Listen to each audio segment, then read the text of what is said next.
Muntu pali anthu awa. Anthu osewa mukaona apa. Anakabwereka magalimoto. Kuja amabwerekesa magalimoto kuja.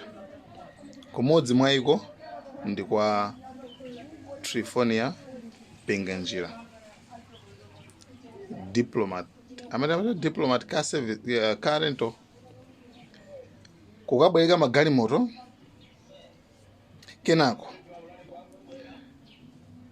Anthu aja ena anasowa choncho koma mzimayi uyu atenga galimoto ija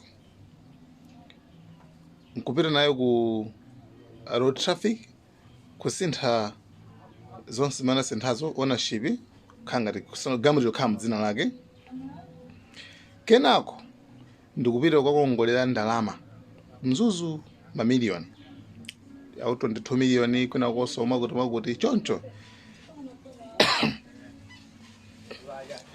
Kenako polisi ayi thanks ntchito anayigwira saka anyamata amene ndikuwapeza ndikuwagwira moti panopa osewa ali kundende nakwena kuti akaonekere ku khoti.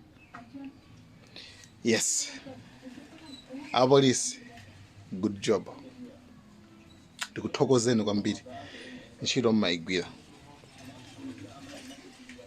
Koma nino ngati madumpha munthu mmodzi kapatu madumpha ofesi imodzi kumene kofunika mupiteso.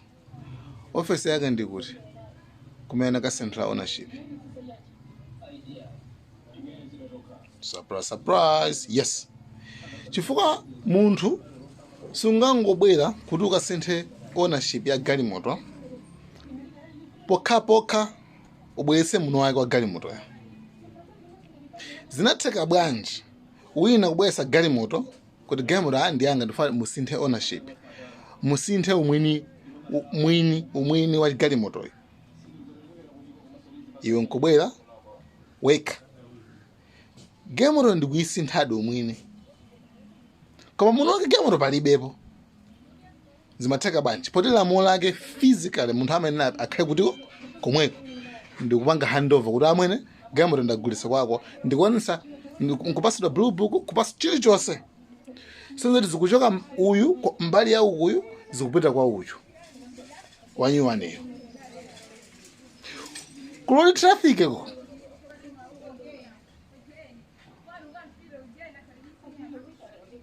Kumene kukufunika tikhale pasi tikambirane road traffic tikambirane khale pasi chifukwa izi office yanu